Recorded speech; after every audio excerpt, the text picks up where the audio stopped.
नमस्कार दर्शकों, मैं अभिनव कुमार अपने इस YouTube channel Abhinav Kumar astrology channel के माध्यम से दर्शकों आज जो एपिसोड आप लोगों के सामने लेकर आया हूँ वो है सेलिब्रिटी हॉरोस्कोप एनालिसिस, यानी कि किसी भी सेलिब्रिटी की कुंडली का एनालिसिस या आप हॉरोस्कोप भी कह सकते हैं उसे। दर्शकों, आज मैं जिस हस्ती का नाम लेने जा रहा हूँ वो है बहुत ही युवा और हमारे देश की शान और बहुत ही शानदार क्रिकेटर विराट कोहली, जो कि भारतीय क्रिकेट टीम के अनोखे और बहुत ही माननीय बल्लेबाज, भारतीय क्रिकेट को बहुत ऊंचाइयों पर लेकर गए हैं और बहुत अच्छा नाम रोशन किया है अपनी बल्लेबाजी से। और हम यही उम्मीद करते हैं कि वो युगों युगों तक ऐसे ही याद रखे जाएं अपनी इस बेहतरीन बल्लेबाजी और अपने इस बेहतरीन खेल प्रदर्शन के लिए। दर्शकों, क्या आम तौर पे हम लोगों के दिल में भी यही इच्छा होती है कि हम क्या बड़े क्रिकेटर, बड़े फिल्म स्टार या बड़े नेता अभिनेता बने? क्या हमारे जीवन में कोई समस्याएं ना हो या समस्याएं हमारे जीवन का हिस्सा हैं? क्या ऐसा हमारे जीवन में पॉसिबल है? क्या हम भी इनकी तरह बहुत अच्छे बड़े क्रिकेटर बन सकते हैं? या हमारी कुंडली में क्या ऐसे योग हैं? क्या ऐसे ही योग हैं या इससे भी कुछ और अच्छे योग हैं, या दुर्लभ योग हैं, या फिर श्रापित दोष है, पितृदोष है, कालसर्प दोष है, धनहीन योग है, दारिद्र्य योग है, चिकित्सक बनने का योग है? क्या योग है हमारी कुंडली में? क्या हम उचित ज्योतिषी से परामर्श लेके क्या हमें उपाय करने चाहिए उचित? क्या हमें आगे बढ़ने के लिए कोशिश करनी चाहिए? क्या हमें इन सब चीज़ों का उपाय निकालने का कोशिश करनी चाहिए? तो इन सब का उत्तर है या नहीं हमारे पास। बहरहाल इस जन्म कुंडली को पेश करने का तथ्य केवल यही है कि ऐसे क्या योग हैं इन लोगों की कुंडलियों में या इनकी कुंडली में कि जो ये इतनी ऊंचाइयों तक पहुंचे। और क्या हमारी कुंडली से अगर हम कंपेयर करें कि हमारी कुंडली में भी कोई अच्छे योग हैं, या हम भी ऊपर उठ सकते हैं, या हम भी इतना नाम रोशन कर सकते हैं सातवें आसमान पर पहुंच के। तो इस सब पे विचार करना चाहिए हमें, और एक सही दिशा और दशा यदि हमें भी मिल जाए या उचित गुरु का मार्गदर्शन मिल जाए और उचित दशा का सहारा मिल जाए तो हम भी शीर्ष और शिखर तक पहुंच सकते हैं। तो दर्शकों, आइए इस जन्म कुंडली पे निगाह हम लोग डालते हैं कि क्या इस कुंडली में विचित्र योग हैं और किन योगों के आधार पर इन्हें इतनी सफलता और इनका चरित्र निर्माण हुआ। दर्शकों, सबसे पहले बात करते हैं 9 नंबर से ये कुंडली शुरू होती है, यानी कि धनु राशि इनके लगन में है। 9 नंबर जो धनु राशि को डिनोट करता है कि भाई 9 नंबर में धनु राशि की इनके लगन में है, यानी कि धनु लगन इनका हुआ। लगन का मालिक बनता है दर्शकों बृहस्पति। ऐसा व्यक्ति बड़े दिल वाला, उदार दिल का, बहुत घर में पढ़ा लिखा, समझदार, बहुत अच्छे कुल में जन्म लेने वाला, अच्छे माता पिता, अच्छे सुख साधन प्राप्त करने वाला जन्म से ही, ऐसी व्यवस्था ऐसे व्यक्ति को मिलती है धनु लगन वाले व्यक्तियों को, क्योंकि उनके लगन का मालिक ही बृहस्पति है। और वो देखने में भी अच्छे कद के स्वामी, अच्छे वर्ण के स्वामी, अच्छे सुडौल शरीर उनका होता है, आकर्षक व्यक्तित्व और आकर्षक चेहरा उनका होता है। जिन लोगों का बुध प्रधान है या बुध अच्छा है, उच्च का, या बुध के लगन है, मिथुन लगन, कन्या लगन, या फिर बृहस्पति के लगन है, धनु लगन या मीन लगन, दर्शकों ऐसी स्थिति में ये लोग अच्छे सुडौल शरीर और आकर्षक व्यक्तित्व और आकर्षक चेहरे के स्वामी होते हैं। अब दर्शकों, यहाँ पर शनि विराजमान है, जो कि ये बताता है कि व्यक्ति सामान्य, हठी और जिद्दी होगा और दूर की सोच रखने वाला होगा और बहुत ही संतुलित जीवन जीने वाला होगा, क्योंकि शनि न्यायाधीश है। तो ऐसा व्यक्ति सबसे पहले अपने शरीर के साथ न्याय करेगा, क्योंकि पहला भाव शरीर का है। शरीर के साथ न्याय ये करेगा कि बहुत ही बैलेंस रखेगा अपनी पर्सनैलिटी को, अपने खान पान को। और अब दर्शकों बात करते हैं शनि किन घरों का स्वामी है। दूसरे और तीसरे घर का स्वामी हो गया शनि लगन में आया। यदि दूसरे घर का स्वामी लगन में आता है, यानी कि धन भाव का स्वामी, वाणी भाव का स्वामी हमारे लगन में आ जाए, तो दर्शकों ऐसी स्थिति में धनवान योग बनता है। ऐसे व्यक्ति पे धन की कमी नहीं रहती। तीसरे भाई बहनों का घर का मालिक होकर शनि लगन में आया तो भाई बहनों से पूर्ण सहयोग मिलेगा। अब लगन का मालिक बृहस्पति दर्शकों छठे भाव में, तो छठे भाव में ऐसा व्यक्ति मीठा बोलकर शत्रुओं पर विजय प्राप्त करना, रोग ऋण और कर्जे का हनन करना, क्योंकि छठा भाव रोग ऋण और कर्जे का है। तो दर्शकों रोग, शत्रु और कर्जे में कमी करेगा, क्योंकि बृहस्पति का सिद्धांत है स्थान हानि करो जीवे, और शनि का काम है स्थान वृद्धि करो जीवे। तो इनकी पर्सनैलिटी में वृद्धि करना और रोग ऋण और शत्रुओं का दमन करना। तो दर्शकों छठे भाव से लग्नेश का संबंध बना तो व्यक्ति के अंदर कॉम्पिटिटिव पावर बहुत होती है, रजिस्ट्रिव पावर बहुत होती है। ऐसा व्यक्ति बहुत ज्यादा कॉम्पिटिशन मानता है हर चीज को, जीत, छोटे से छोटे खेल में भी वो बहुत ज्यादा ही जीत और खेल का उसे प्रतिस्पर्धा मान के ही आगे बढ़ेगा।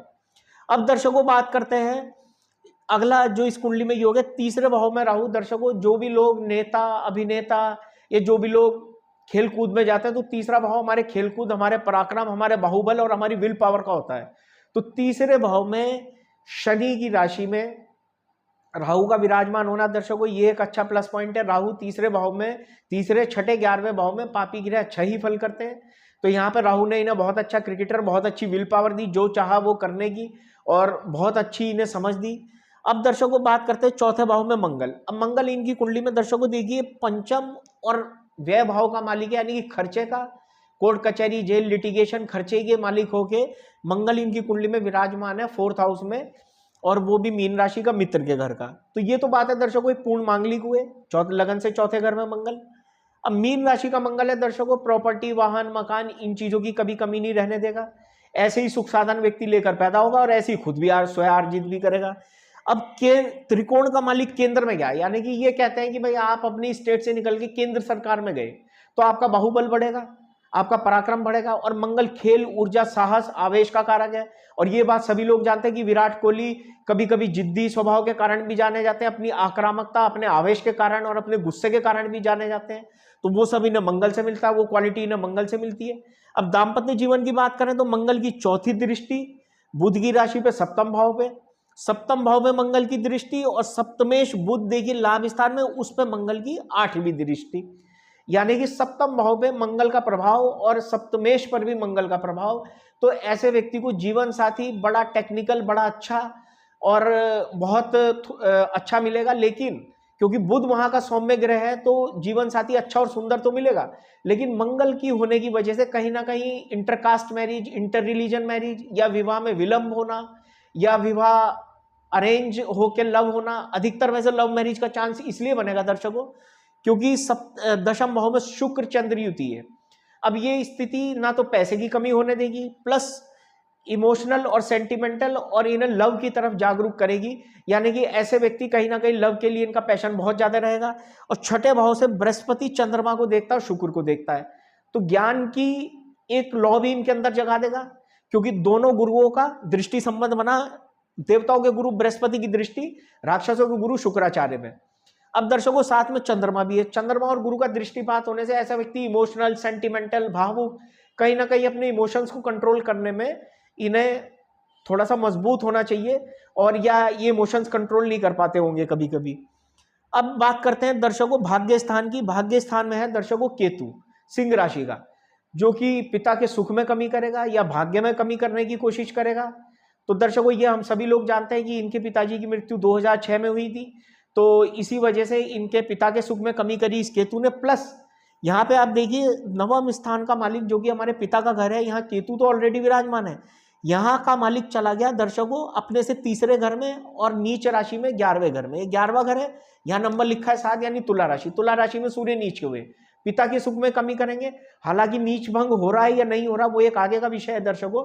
नीच भंग कई बार होता है तो ऐसा व्यक्ति बुरा फल देखने के बाद भी अच्छा फल देखता है और बुरे फलों में कमी आती है। पर यहाँ पे दर्शकों सूर्य नीच का हुआ, नवम स्थान में केतु, तो पिता सुख में कमी करेगा। अब दशम स्थान में दर्शकों शुक्र चंद्रमा, जिसमें शुक्र हुए नीच के और चंद्रमा जो विराजमान है कन्या राशि में। तो कन्या राशि पे दर्शकों वैसे भी इस समय शनि उनके सप्तम स्थान में चल रहे हैं और फिर इन्हें शनि की ढैया भी लग जाएगी जैसे ही शनि अष्टम में जाएंगे। तो दर्शकों इन्हें थोड़ा सा इस बात में ये देखना चाहिए कि इनका खेल कई बार उतार चढ़ाव वाला रहा। हालांकि 2012 से इन पर राहु की महादशा रही, जो कि 2010 से इन पर राहु की महादशा रही जो 2028 तक चलेगी दर्शकों। और लास्ट का अंतर राहु में मंगल होगा, तो उससे पहले चंद्रमा होगा, उससे पहले सूर्य होगा। तो दर्शकों राहु की महादशा इनकी अच्छी ही रही कहीं ना कहीं खेल कूद के लिहाज से, क्योंकि खेल में राहु ने इन्हें अच्छा नाम कमाने का अवसर प्रदान किया। बीच बीच में उतार चढ़ाव रहे क्योंकि अंतरदशा बदली। अब दर्शकों यहाँ पे शुक्र हुए नीच के। अब तो आदमी ये प्रश्न कर सकता है कि ये दशम स्थान में शुक्र नीच के होने के बावजूद भी इतने विख्यात, इतने प्रसिद्ध और देश विदेश में नाम कैसे कमाया, कैसे इतने बड़े क्रिकेटर बने। तो दर्शकों इस घर का मालिक बनता है बुध। बुध चला गया लाभ स्थान में, वो चला गया शुक्र के घर में। अभी देखिए दर्शकों शुक्र तो गए बुध के घर में, शुक्र यहाँ पे लाभ स्थान का मालिक होके दशम स्थान में है बुध के घर में, और बुध यहाँ पे मालिक होके 6 नंबर के मालिक होके 7 नंबर में शुक्र के घर में। तो ये दशम और लाभ स्थान का राशि परिवर्तन हुआ शुक्र और बुध का। प्लस दर्शकों नवम स्थान के मालिक भी लाभ स्थान में आ गए, दशम स्थान के मालिक के साथ में, तो धर्म कर्माधिपति राजयोग भी बन गया। वो अलग बात है, सूर्य नीच का हुआ, फिर सूर्य का नीच भंग भी कुछ हद तक हुआ। तो लेकिन धर्म कर्माधिपति राजयोग नवमेश और दशमेश की युति लाभ स्थान में, और लाभ स्थान और दशमेश का राशि परिवर्तन भी इस कुंडली को बहुत ज्यादा बल देता है, जो कि राशि परिवर्तन राजयोग बना नवम और दशम का। नवम दशम और लाभ स्थान के इस योग ने, त्रिग्रही राशि परिवर्तन योग ने इन्हें बहुत अच्छी ऊंचाइयां, और धर्म कर्माधिपति राजयोग ने इन्हें ऊंचाइयां दी, और दशमेश और एकादशेश का राशि परिवर्तन। और दर्शकों, लगन में बैठे शनि की 10वीं दृष्टि है दशम स्थान पे, मंगल की 7वीं दृष्टि दशम स्थान पे, गुरु की 5वीं दृष्टि दशम स्थान पे। और दर्शकों ये देखिए, इधर नवम स्थान में केतु और लाभ स्थान में सूर्य नीच के, तो दशम स्थान पर बहुत ज्यादा पाप प्रभाव होने से तो वहां पे शुक्र को तो कहीं ना कहीं नीच भंग मिल रहा है। दशम भाव में बहुत ज्यादा एनर्जी मिल गई दर्शकों। कैसे? शनि की, मंगल की, गुरु की दृष्टि और सूर्य और केतु के पाप कर्तरी दोष में, यानी कि दशम भाव कहीं ना कहीं कटने की धुरी पे होते हुए भी फिर भी उसमें नीच भंग राजयोग के कारण इन्हें फल मिला। और चंद्रमा क्योंकि शनि और मंगल से दृष्ट है और शुक्र के साथ विराजमान है, तो इस वजह से ऐसा व्यक्ति बहुत ज्यादा भौतिकवादी, परंतु कहीं ना कहीं ऐसे व्यक्ति के अंदर दान धर्म और दया ऐसे व्यक्ति के अंदर में रहेगी, क्योंकि गुरु की भी दृष्टि चंद्रमा पर है। अब दर्शकों बात करें, व्यय स्थान में का मालिक बनता है मंगल, जो कि केंद्र में आ गया। तो दर्शकों ये बात करता है कि व्यक्ति दुनिया में कहीं भी चला जाए, लेकिन उसे अपनी मदरलैंड ही अच्छी लगेगी, और वो कहीं ना कहीं कोशिश ये करेगा कि अपनी ग्रास रूट से जुड़ा रहे। ये इनकी क्वालिटी है कि कितनी भी ऊंचाई पे पहुंच जाए, लेकिन ये अपनी जन्मस्थली या अपने बिल्कुल व्यक्तित्व को, जो बिल्कुल धरातल से जुड़े हुए व्यक्ति, हम्बलनेस को कभी नहीं भूलेंगे, ना सिंप्लिसिटी को। ये इस योग के कारण है। अब दर्शकों, इस कुंडली में हमने ये देखा कि भाई क्या ये योग थे जो इतनी ऊंचाइयों तक पहुंचे। सूर्य को नीच भंग मिला, उधर मंगल खेलकूद का कारक, जो कि बहुत मजबूत पोजीशन में है केंद्र में, मित्र राशि का। विवाह के दृष्टिकोण से भी हमने बात करी थर्ड हाउस में राहु की, कि उसने हमारे थर्ड हाउस जो खेलकूद का होता है, हमारे बाहुबल का होता है, हमारी विल पावर का होता है, उसे कैसे बल मिला।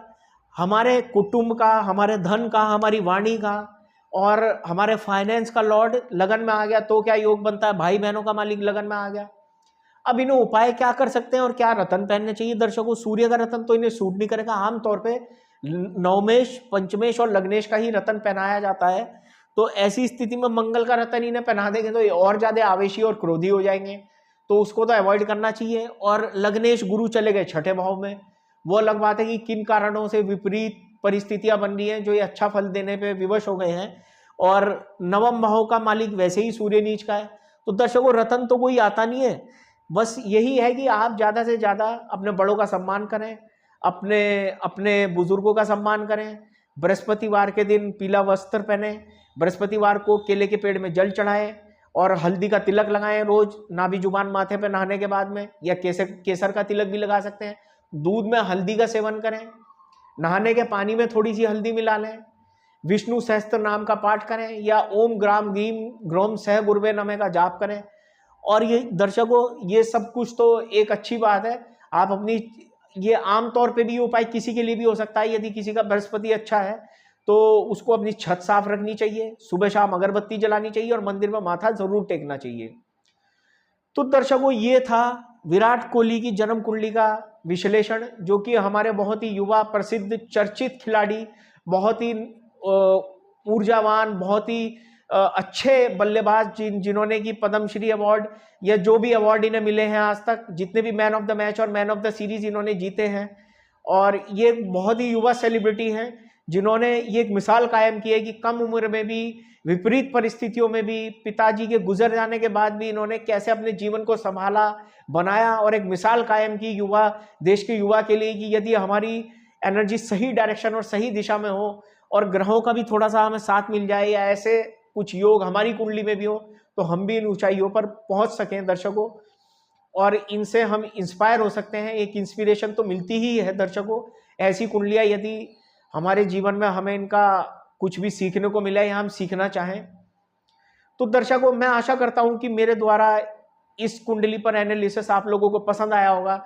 जो भी मेरे श्रोता नए जुड़े हैं उनका भी मैं हार्दिक अभिनंदन स्वागत करता हूं, और जो लोग मेरे पुराने श्रोता हैं उनका भी मैं तहे दिल से स्वागत करता हूं।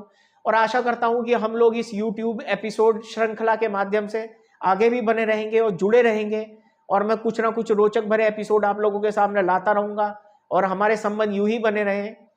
और दर्शकों, यदि आप भी अपनी कुंडली का विश्लेषण कराना चाहते हैं या आप जानना चाहते हैं कि हम क्या उपाय कर सकते हैं, क्या हमने नग तो नहीं गलत पहन रखा, क्या हमारे लिए कौन सा सही नग है, क्या हम विदेश यात्रा पे जाना चाहते हैं, क्या हम क्रिकेटर बनना चाहते हैं, फिल्म स्टार बनना चाहते हैं, या आप अपनी कुंडली का विश्लेषण कराना चाहते हैं, तो मेरे इस YouTube चैनल के माध्यम से आप मेरे कॉन्टैक्ट नंबर लेकर मुझसे संपर्क भी कर सकते हैं। और दर्शकों, यदि आपको मेरे द्वारा दी गई इस एपिसोड में जानकारी पसंद आई हो या मेरा वीडियो अच्छा लगा हो तो मेरे वीडियो को लाइक करें, फॉरवर्ड करें और मेरे इस YouTube चैनल को सब्सक्राइब करना ना भूलें। तो दर्शकों, आशा करता हूं हम फिर जल्दी मिलेंगे। तब तक के लिए मुझे इजाजत दीजिए।